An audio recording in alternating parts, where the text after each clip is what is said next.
Okay, what's up, everybody? Welcome to day 3. So today we're talking about stretch goals. You should have your top 3 things you want to work on from yesterday and your list of blockers, your circumstances, your thoughts, your beliefs, things that are keeping you stuck. So now what? We got to go to work. I'm not going to tell you how to solve your problems, in part because there are like 50 of you and one of me, but also because you probably already know.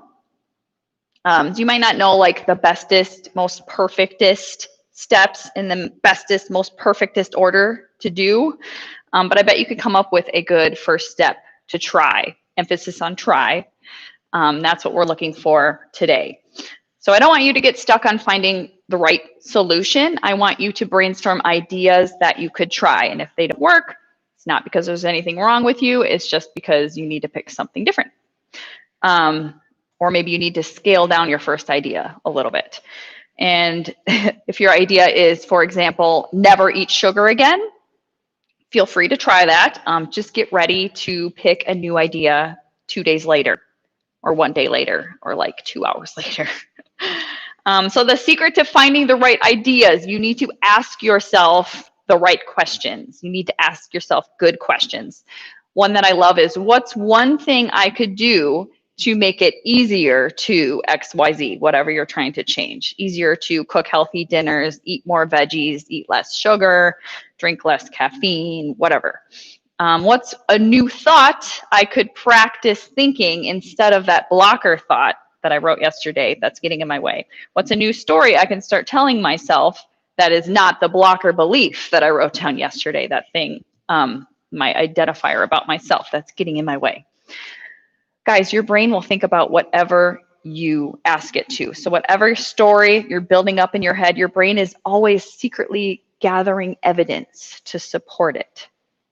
And if you're saying, I'm a bad cook, or I'm addicted to sugar, something like that, your brain is going to be watching you all day. And it's going to draw a big circle around any little piece of evidence it finds to corroborate your story. So if it catches you eating a sleeve of cookies in the pantry, it's going to say, aha, see, addicted to sugar. I knew it. Right? This is the same reason, by the way, that when you're thinking about getting a haircut or a tattoo or making a change like that, all you see everywhere you go is people with shorter hair or people with tattoos everywhere, right? Like your brain is literally editing the experience you're having in life based on what you are feeding it, what you are letting it think. So this is good news, because this means that you can edit your experience in life by editing what's in your brain. So it's good, but it also means you have a responsibility to manage the thoughts that are in your brain. So you need to be watching what you're letting swim around in there, knowing that it's going to impact the life you end up leading, right?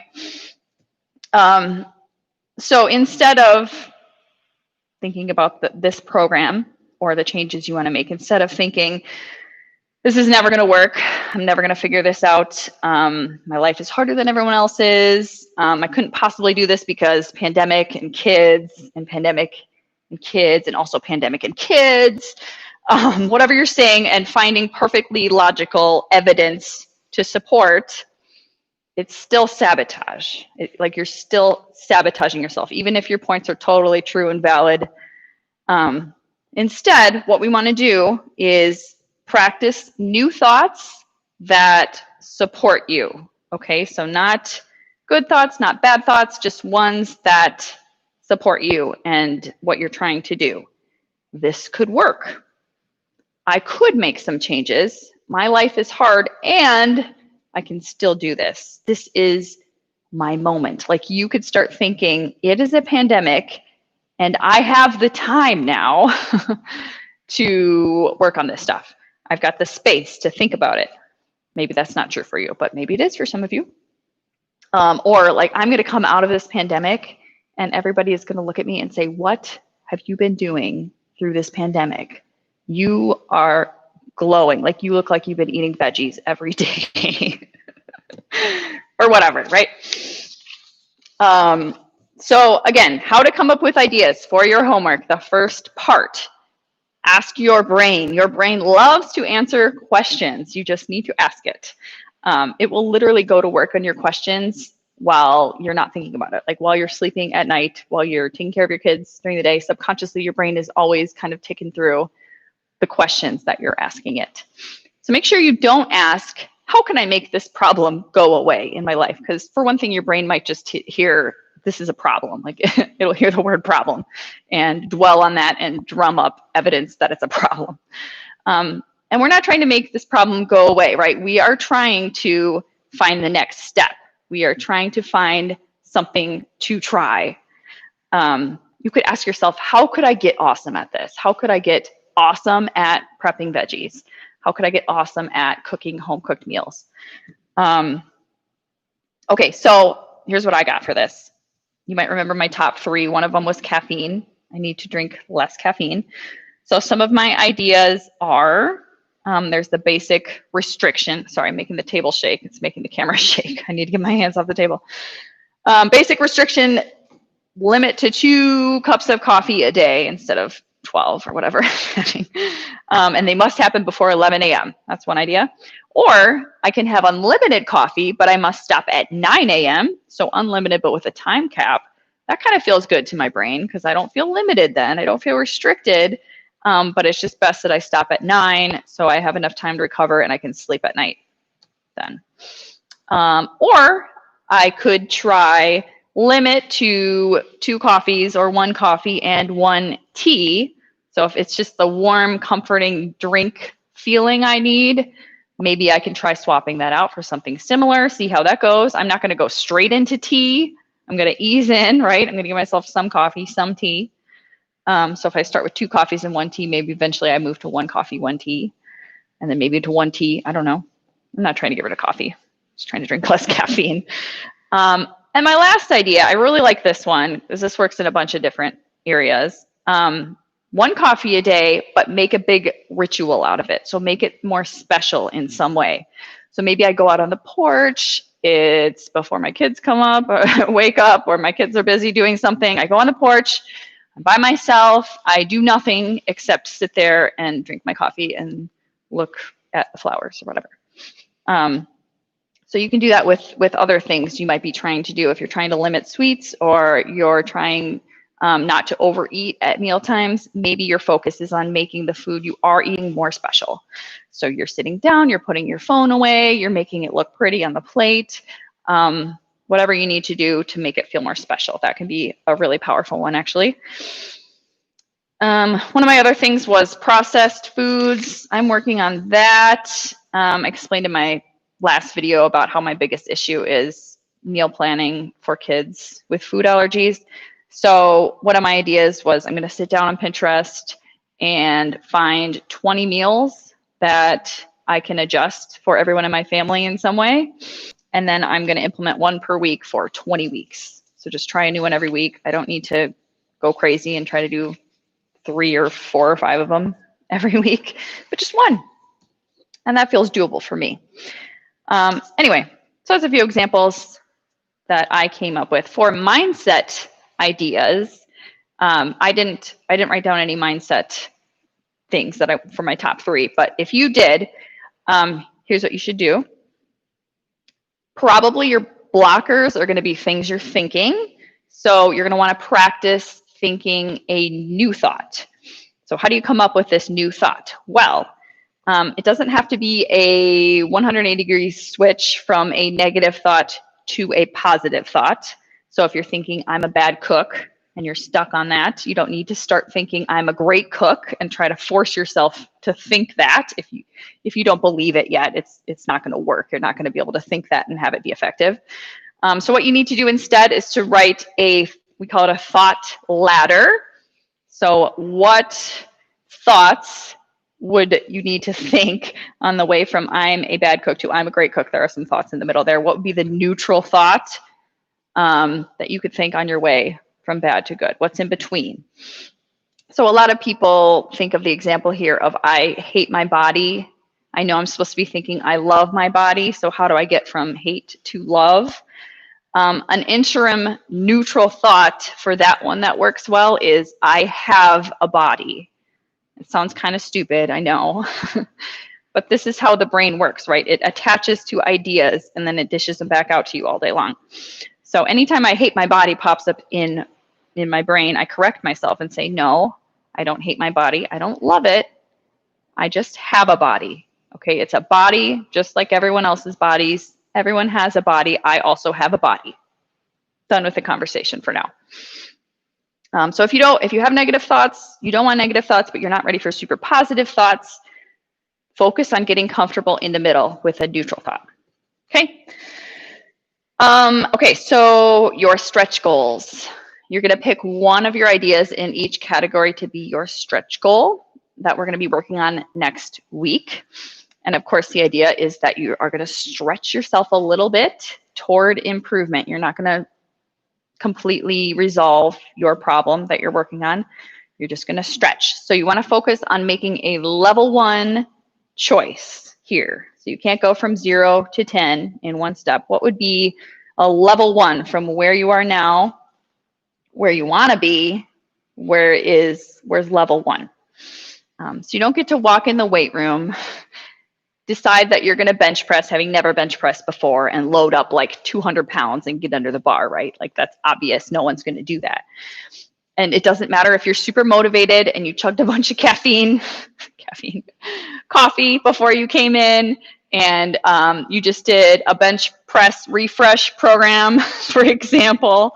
Like you're still not going to be able to bench 200 pounds walking in the door, right? You know you're going to have to start with 30, and then you're going to have to do 50, and then you're going to have to do 90. Like this is the same thing, okay? So you're going to be very motivated because we're doing a program right now, and you're going to be like, you know, I really want to leverage this motivation, and I want to go to level 10, and I want to focus on that. And we all know that it doesn't work, right? Like you'll be super motivated and gunning it for a week, and then something will happen and you'll fall off the cliff, right? So that's why I really, really want you to focus on a level 1 choice for your stretch goal. And remember that your level 1 is different from everyone else's. I probably don't need to say that, but if your stretch goal is to eat chocolate 2 times a day instead of 3, someone else's might be to eat at McDonald's 2 times a day instead of 3. I mean, right? Like there's a huge range, and you need to recognize and honor where you are and just be there. Think of it this way. What if I said I would give you $100,000 if you could do your stretch goal every day without fail for 6 months? What would you pick? If I said it could be literally anything, it just has to be moving you slightly in the direction of where you want to go, you would probably pick something so small and so easy, like you would think that you were cheating, and like hopefully I wouldn't realize how silly your step is. And that's what I'm looking for. Like that's exactly what I want. Okay, you should feel like you're cheating a little bit, like this is kind of too easy. Because as you guys know, it is not just about achieving success in as little time as possible, right? Like we just said, gunning it for a week and then dropping off. That is what we don't want. And that, you know, I was railing in my first video about what I don't like about the fitness industry and how they handle nutrition. This is one thing I hate when, you know, they're like 21-day challenges and you push, and it's great and they're getting great results, and then boom, fall off because you can't stick to it, because it's ridiculous, because you're going from a level 1 or level 0 to level 10 in 1 month. And of course, at the end of that, what happens? You just blame yourself because you fell off the wagon, right? I hate it. Okay, so what I'm trying to do here, what I would love to see happen is for you to build trust in yourself with small wins that happen over time. So your small wins will compound upon each other and build up. And one day you will just realize, holy shit, I can do this, you know, and your confidence will blow up, and you will realize I can do this. I can probably make other changes too in this same way, slow and steady. And guys, it's really powerful psychologically just to tell your brain that it doesn't matter how fast you go, as long as you don't stop, you're going to get there. Like you literally cannot fail if you don't quit, right? Might sound like semantics, but honestly, as long as you haven't quit, you are still going. You're just not there yet. So if you are a serial giver-upper, if this has happened to you a lot, it might be because you're aiming for level 10 choices instead of level 1s. You're not going through all of the steps. So if you're aiming for a level 10 when you should be at a 1, of course you're going to fail. You're cheating.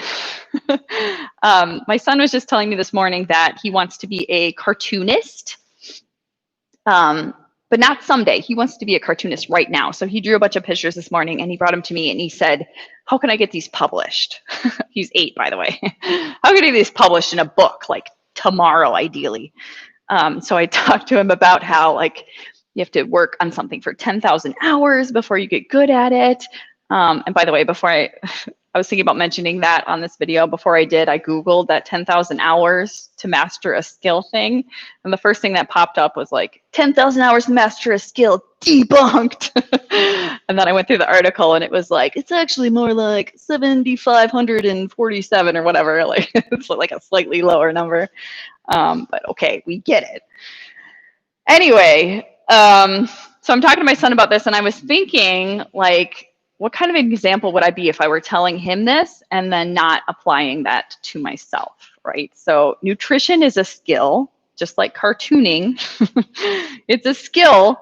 We don't really recognize it as one. We're like, we're eating food, right? This should not be hard. We should know how to do this. But cooking, reading labels, managing your mindset around food, like all of that is a skill that we need to learn, just like anything else. It's going to take us many, many hours.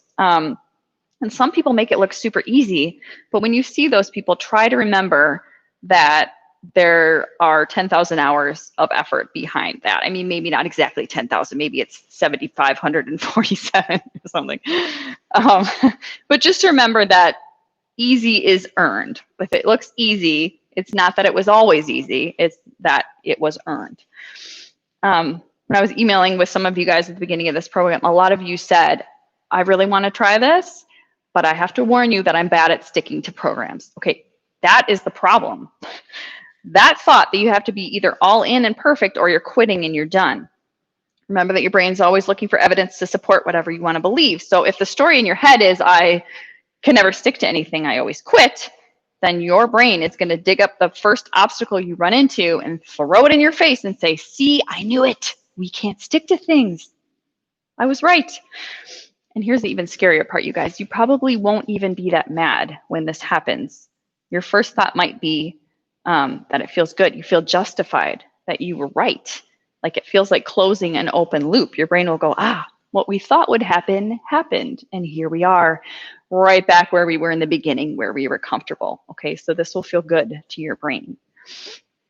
I'm almost done here, guys. Sorry, I promise. Let me wrap it up. I want you to practice thinking that this could actually work, right? Like if I gave it a fair shot, this could actually work for me. Okay, so pick your stretch goals for each of the 3 areas. Make them level 1, get creative, ask yourself some good questions. If you need help, I have a limited number of Zoom consults that I can do this week, the next few days or into the weekend. I'm only charging $30 for those. Typically they're $70. But just for you guys, for the purposes of this program, $30 for a Zoom. We can brainstorm together what you want to do for your stretch goals. So just email me or message me if you want to set one of those up. And remember, $10,000 for doing this every day for 6 months. What are you going to pick?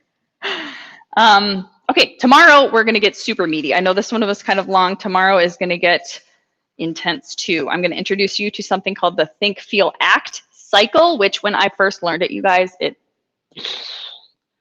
just blew my mind. So hopefully it will have an impact on you as well. We're going to be looking for specific patterns in your day that are derailing you, and we're going to break them apart. And I'm going to teach you the weird, dumb little trick that I use to manage cravings and urges. And it is so stupid that you're going to laugh at it and say it's dumb. And then you're going to try it and you're going to be like, this is amazing. So come back tomorrow for that. Let me know what questions you have, and I will see you then. All right, bye now.